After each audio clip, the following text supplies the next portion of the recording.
বিহার নির্বাচনে কংগ্রেসের ৬০ আসনে লড়ার কথা রয়েছে। ইতিমধ্যে তেমনটা জানানো হয়েছে। আপনারা জানেন, আপনাদের জানাবো, বিহার নির্বাচনে কংগ্রেসের ৬০টি আসনে লড়াই। মহাগঠবন্ধনের যে শরিক অর্থাৎ কংগ্রেসের ৬০টি আসনে লড়াই করার কথা রয়েছে এবং রাহুল এবং তেজস্বীর দোস্তের দিন কি তবে শেষ? আরজেডি ও সিপিআই এর বিরুদ্ধে লড়বে কংগ্রেস। দ্বিতীয় ধাপে জমে উঠছে ভোট যুদ্ধ। ইন্ডিয়া জোটের ভিতরেও লড়াই, আসন সমঝোতার ঘিরে চাপানুতরে সুবিধা নিতে পারে বিজেপি, এমনটাই মনে করা হচ্ছে। আপনারা জানেন, মহাগঠবন্ধনের যে আসন সমঝোতা, সেই আসন সমঝোতার টানাপোড়েন আমরা দেখছিলাম বেশ কয়েকদিন ধরেই, এবং তার পরবর্তীতে এবার জানানো হয়েছে কংগ্রেসের তরফ থেকে যে ৬০ আসনে তারা লড়াই করবে। সেখানেই এই প্রশ্ন উঠছে, তাহলে কি রাহুল এবং তেজস্বী যাদবের যে ভোটার অধিকার যাত্রা আমরা দেখেছিলাম, সেই ভোটার অধিকার যাত্রাতে তাদের যে বন্ধুত্বপূর্ণ যে যাত্রা প্রচার আমরা দেখেছিলাম, তার দিন কি তবে শেষ হলো? আরজেডি ও সিপিআই এর বিরুদ্ধে লড়াই করবে কংগ্রেস। দ্বিতীয় ধাপে একেবারে জমে উঠছে ভোট যুদ্ধ। ইন্ডিয়া জোটের ভিতরেও লড়াই, আসন সমঝোতা ঘিরে চাপানুতো সুবিধা নিতে পারে বিজেপি। অর্থাৎ বোঝাই যাচ্ছে, নির্বাচনের যে লড়াই তার আগেই কিন্তু একেবারে জোটের মধ্যেকার যে লড়াই ইতিমধ্যেই সামনে এসেছে, ইন্ডিয়া জোটের মধ্যেকার সেই লড়াই ইতিমধ্যেই সামনে এসেছে।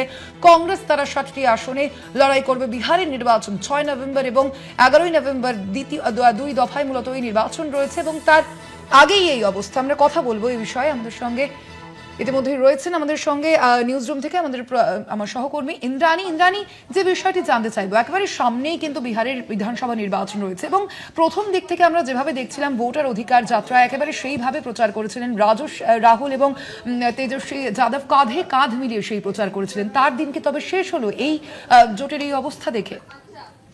হ্যাঁ, দেখো, আমরা যদি একটু প্রথম থেকে দেখি, আমরা দেখছিলাম যে এনডিএ জোটে যেভাবে ফাটল দেখা যাচ্ছিল, ইন্ডিয়া জোটকে কিন্তু অনেকটাই স্পষ্ট, অনেকটা ক্লিয়ার এবং সর্টেড দেখাচ্ছিল প্রথম থেকে। আমরা দেখছিলাম যে এনডিএতে অর্থাৎ বিজেপি, জেডিইউ, এদের যেভাবে একটা দ্বন্দ্ব চলছিল, যেভাবে নীতিশ কুমার তার যে আসন দাবি রয়েছে সেই দাবিতে সে অনড় ছিল। পাশাপাশি জিতেন রাম মাঞ্ঝি থেকে শুরু করে চিরাগ পাসওয়ান, প্রত্যেকেই বেসুর সুর গাইছিল এবং চিরাগ পাসওয়ান তো এমনটাই বলে দিয়েছিল যে সে অন্য দলে চলে যাবে, অর্থাৎ প্রশান্ত কিশোরের দলে চলে যাবে যদি তার দাবি না মানা হয়। সেক্ষেত্রে এনডিএ কে অনেকটা ছন্ন ছাড়া মনে হচ্ছিল, কিন্তু তারপরে যতই দিন এগিয়ে আসতে শুরু করেছে ততই এনডিএ কিন্তু নিজের ঘর গোছাচ্ছিল। অর্থাৎ এনডিএ নিজের ঘর প্রায় গুছিয়ে নিয়েছে এরকমটা বলাই যায়, কারণ তাদের যে মূল জোট জেডিইউর সঙ্গে তাদের সেই লড়াইটা, তাদের সেই যে সমঝোতা, সেটা কিন্তু হয়ে গেছে এবং চিরাগ পাসওয়ানকেও তারা বাগে আনতে পেরেছে। কিন্তু যদি আমরা ইন্ডিয়া জোটের দিকে নজর রাখি, ইন্ডিয়া জোট কিন্তু ছন্ন ছাড়া, কারণ যখনই দেখা যাচ্ছে যে তেজস্বী যাদব এবং কংগ্রেস অর্থাৎ রাহুল গান্ধী, এদের একটা যে বোঝাপড়া সেটা কিন্তু হচ্ছে না। প্রথম থেকে যদি আমরা দেখি যেভাবে ভোটার অধিকার যাত্রা শুরু করেছিলেন রাহুল গান্ধী, সেখান থেকে কংগ্রেস এবং আরজেডির জনপ্রিয়তা বাড়ছিল। রাহুল এবং তেজস্বীকে অনেকে বিহারের নেতা হিসেবে গ্রহণযোগ্যতা তাদের বাড়ছিল, মানুষ তাদেরকে মানতে শুরু করেছিল।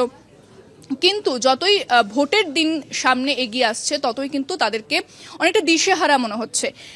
আরজেডি তাদের যে প্রার্থী তালিকা সোমবার, সেটা তারা ঘোষণা করে দিয়েছে ১৪৩ আসনে, এবং পাশাপাশি এরপরে কংগ্রেসও প্রার্থী তালিকা ঘোষণা করতে শুরু করেছে। তেজস্বী যাদব রাঘপুর থেকে মনোনয়নও জমা দিয়ে দিয়েছেন, কারণ রাঘপুর তার একটা স্ট্রং হোল্ড তিনি মনে করেন, তাই সেখান থেকে তিনি আগে ভাগে গিয়ে মনোনয়ন জমা দিয়ে দিয়েছেন। এক্ষেত্রে বলা হচ্ছে যে কাউকে না জানিয়েই, অর্থাৎ কোনো আলোচনা ছাড়া কেন এভাবে প্রার্থী তালিকা ঘোষণা করা হলো, এবং যে কিছু আসন অর্থাৎ আরজেডি এমন কিছু আসনে প্রার্থী দিয়েছে যেখানে কিন্তু কংগ্রেসের বিরুদ্ধে লড়াই হবে। যদিও আরজেডি এবং কংগ্রেস নেতৃত্ব বলছে বন্ধুত্বপূর্ণ লড়াই, কিন্তু এটাকে বন্ধুত্বপূর্ণ লড়াই কিন্তু বিশ্লেষকরা বলছেন না, কারণ তাদের মধ্যে কোনো সমঝোতা হয়নি, বোঝাপড়া হয়নি। তাহলে কি সেই জোটে এবার ফাটল দেখা দিতে শুরু করেছে? যদি আমরা দেখি, সেক্ষেত্রে মনে করা হচ্ছে যে আরজেডি যেটা বলছে, তাদের যেটা বক্তব্য, যে এর আগে কংগ্রেসকে ৭০টি আসন দেওয়া হয়েছিল আগের বিধানসভা নির্বাচনে, কিন্তু কংগ্রেস সেখান থেকে ১৯-২০টা আসনই জিততে পেরেছিল, তাই কংগ্রেসকে কিন্তু বেশি তার আসন ছাড়তে রাজি নয়। কিন্তু এবার কংগ্রেসের যেটা বক্তব্য, যে যখন ভোটার অধিকার যাত্রা হয়েছিল রাহুল গান্ধী, সেক্ষেত্রে অনেকটাই জনপ্রিয়তা বেড়েছে কংগ্রেসের, তাই কংগ্রেসও কিন্তু নমনীয় হতে রাজি নয় বা তারাও পিছিয়ে যেতে রাজি নয়। এই যে দ্বন্দ্ব মূলত সামনে এসেছে, এবং কংগ্রেসের বক্তব্য যে এবারে তারা বেশি আসনে লড়তে চায়, কারণ গতবার তাদেরকে যে আসন দেওয়া হয়েছিল সেটা কংগ্রেসের সেখানে কোনো ভোট ব্যাংক ছিল না বা কংগ্রেসের কোনো স্ট্রং হোল্ড ছিল না। সেক্ষেত্রে যেটা মনে করা হচ্ছে যে একটা দ্বন্দ্ব এইভাবে সামনে এসেছে। এবার দেখার যে আগামী দিনে কি হতে চলেছে, কারণ অনেকের এটাও ব্যাখ্যা উঠে আসছে যে পোস্ট ভোট ইকুয়েশনকে সামনে রেখে কিন্তু এ ধরনের একটা যে তারা আসন দিয়ে তারা প্রার্থী ঘোষণা করে দিয়েছে আরজেডি এবং কংগ্রেস আলাদা আলাদাভাবে, এটা অর্থাৎ ভোটের পরবর্তী সিনারিওকে মাথায় রেখেও কিন্তু করা হচ্ছে, এই একটা ব্যাখ্যাও সামনে আসছে তাদের নেতৃত্বের তরফ থেকে। তবে এই যে জটিলতা সামনে আসছে এর ফায়দা কিন্তু বিজেপি অর্থাৎ যে এনডিএ জোট তারা কিন্তু নেবে, কারণ তাদেরকেই প্রথম থেকে ছন্নছাড়া মনে হচ্ছিল, ইন্ডিয়া জোটকে অনেকটাই স্টেবল মনে হচ্ছিল, কিন্তু এই যে আনস্টেবিলিটি ইন্ডিয়া জোটের মধ্যে দেখা দিয়েছে এর অনেকটাই ফায়দা বলা যেতে পারে যে বিজেপি অনেকটা নেবে, কারণ মানুষের কাছে সেই পার্সপেক্টিভ যাবে যে ইন্ডিয়া জোট তারা কোনোভাবেই গঠবন্ধন করতে পারছে না, কোনোভাবেই তারা বোঝাপড়ার রাস্তায় যেতে পারছে না। এবার যদি দেখি আরজেডি এবং কংগ্রেসের যে ভোট ব্যাংক সেটাও কিন্তু অনেকটা সেম, অর্থাৎ দলিত, পিছড়ে বর্গ, অতি পিছড়ে বর্গ এবং সংখ্যালঘু, এই ভোট ব্যাংক কিন্তু এই দু দলেরই রয়েছে।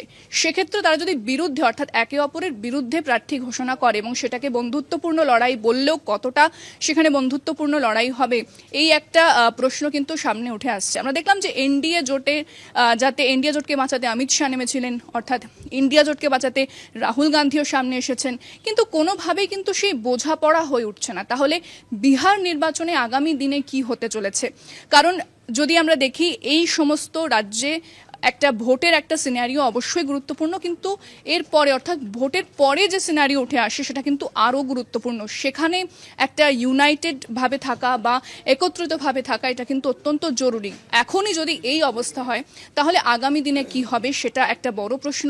অবশ্যই বিহার নির্বাচনের দিকে আমাদের নজর থাকবে। তবে এই যে আমরা দেখছি যেভাবে এনডিএ জোটের তরফ থেকে যেভাবে তাদের শরিকদেরকে সন্তুষ্ট করার চেষ্টা করা হচ্ছে, কিন্তু ইন্ডিয়া জোটের তরফ থেকে কিন্তু সেভাবে কোনো সন্তুষ্টিকরণের প্রক্রিয়া দেখতে পাওয়া যাচ্ছে না। যদি রাহুল গান্ধী দেখি যে রাহুল গান্ধী নেমেছেন আসনে, কিন্তু তিনি তেজস্বীকে কিন্তু বাগে আনতে পারেনি, অর্থাৎ তাদের বক্তব্য যে তারা অনেক বেশি আসনে গতবার জিতেছিল, তাই এবার তারা কোনো আসন সেভাবে কংগ্রেসকে ছাড়তে রাজি নয়। তাহলে এই যে ইকুয়েশন সেটা কোন দিকে যাবে, অবশ্যই সেটার জন্য আগামী দিকে আমাদের নজর রাখতে হবে। স্বর্ণালী, আগে দাঁড়িয়ে ইন্দ্রাণী, আপাতত ধন্যবাদ তোমায়। আমরা কথা বলছিলাম, আমাদের সঙ্গে সরাসরি নিউজ রুম থেকে ছিলেন প্রতিনিধি ইন্দ্রাণী।